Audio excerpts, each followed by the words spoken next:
Today I am so excited because I finally get to listen to, for the very first time, the brand new Just Jack album. This is That Was Now.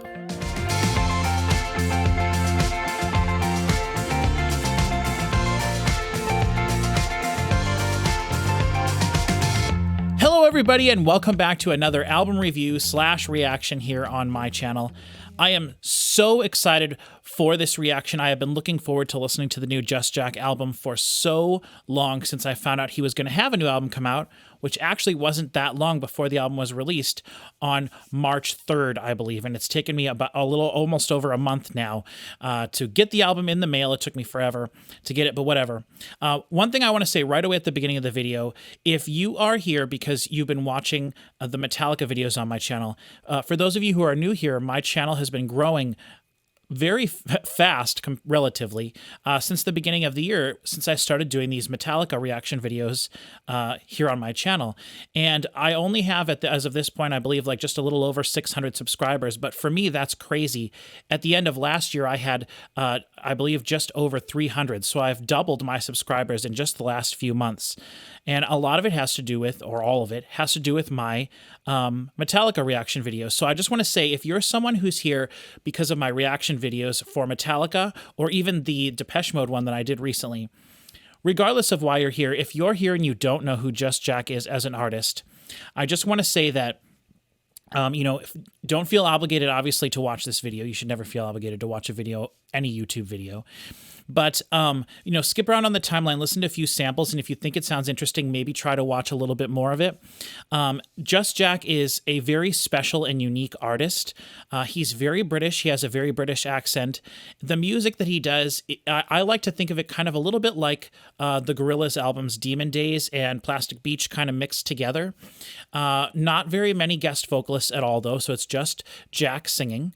And he does very hip-hop influenced, but I would say a majority of what we're going to hear, probably, unless this album surprises me, a majority of everything in his catalog is singing vocals or sung vocals rather than sort of rapping style vocals, though he does have sections in a lot of songs where there is more of a rapping vibe to it, and he does just straight up rap in some songs. I feel like he did a little bit more rapping earlier on in his career, but his music was never solely about rapping. He is a phenomenal singer. He has a very smooth voice. The music is very sort of like, there's some of it that's very sort of 70s funk inspired with the guitars, but there's also his music is one of the very few, he's one of the very few artists whose the bass guitar in all of his songs really stands out to me. And I'm not someone that normally focuses on bass very much, but there's really great bass. There's really great guitar playing usually. I have not heard this album yet, so obviously I can't speak to that, but there's great bass, great guitars. The drums are usually really awesome, whether they're played or sampled. I believe they're most usually sampled and programmed in, but they always sound phenomenal. This guy, Just Jack, is one of the few artists where I truly love his lyrics. So if you have been watching my Metallica videos, you'll know that I'm not a lyric guy. I don't break lyrics down very often. But Just Jack is only one of two artists that I absolutely love and consider his vocals to be just as good as the musical performance. And I absolutely love his lyrics. So if that sounds interesting, like I said, feel free to skip through the video. If you're here, you don't know who Just Jack is, feel free to skip through the video, and hopefully you enjoy some of it and maybe can find a new artist that you love. He has, I believe this is his fifth complete studio album, his sixth album overall, because he released an acoustic album recently. But all of his albums are phenomenal. Literally everything he's ever released, I believe, is absolutely great. So you can't go wrong with Just Jack. But I wanted to get that out of the way right away, and just to let people know who are not familiar with his catalog or his music. So one other thing I have to say right away is that I really screwed up the intro of this video, and I almost feel like I have a bit of a curse on me with Just Jack here. When his single for this album came out back in February, I believe, called Wasp in a Coke Can, I was sitting here getting ready to do a reaction for the very first time with my friend in person. We were going to react to Metallica's Ride the Lightning, and my friend Chris was here. We were doing it for the very first time. He'd never done anything like this, no reactions ever. And so he felt a little bit nervous. And so I suggested we do a song to sort of practice. So we recorded our reaction to Wasp in a Coke can, just the audio. I know Just Jack has released a music video since then, but we recorded just the audio, listening to it, and I absolutely loved it. But I was using different equipment. I was using a different microphone at the time. And I accidentally hit the mute button on the microphone halfway through the video. So I could never release that video because the whole second half of it, the audio was gone. And we were about halfway through the song. So that was a huge, huge bummer. But, you know, I even mentioned to Just Jack in a comment on a YouTube or on a Facebook post that he had about the album coming out. I believe that we reacted to that even before he had announced the album. But I mentioned in a comment that I had refilmed a Just Jack reaction video, and Jack himself replied to me saying, "Man, that's a bummer." And I said, "Well, I'm hoping to do it with an album if there's an album coming out." And he said, "Yeah." So hopefully he's supporting this. And so on those lines, I want to just say in the description of this video, I will put timestamps for all the different sections of the video so you can skip around. If you have a favorite song on this album, skip to that. After I'm done listening to it for the very first time, I am going to give my sort of overall thoughts at the end. So if you just want to skip to see how I feel about the album, skip to the end. That's totally fine. I also changed a couple of records on my wall, so I might have that at the end of this video. And I actually also did an unboxing for some Just Jack stuff, so I'm going to include that at the very end of this video as well. I was going to insert it into this video, but since I've had all sorts of weird things go wrong with this video already, really disappointed with the intro that didn't work out, and I'll get to that in just a sec. But I'm going to include the unboxing of these 3 CDs that I'll get to in a minute, and I'll show them here in just a minute. But I'm really bummed that we didn't get to that. And then the last thing I want to say is I plan on using the audio from this album in this video so you can hear exactly what I'm hearing while you're listening to the video. However, I'm pretty sure that Just Jack owns the rights to all of his songs and that he has everything set so that I can use these songs on YouTube. I'm hoping that's the case. If not, it's possible I could reach out to him and ask him to make it okay that my channel could use it. But if I have to upload this video without the audio in it, I will also include in the description, and I'll include it there regardless, a link to listen along to the album with me. And I will clearly have labeled on screen. I don't usually pause while I'm listening to an album when I'm just by myself. And I will do lots of talking over the music. But just know I'll try to include the audio from the album. If I can't, you might have to listen along with me, but I will clearly have it labeled, you know, where the songs are. I'll have everything labeled on screen, what we're listening to. And if I have to, I'll even do countdowns for the song. So just have all that stuff out of the way. So I mentioned it now several times that I've had a few things go wrong.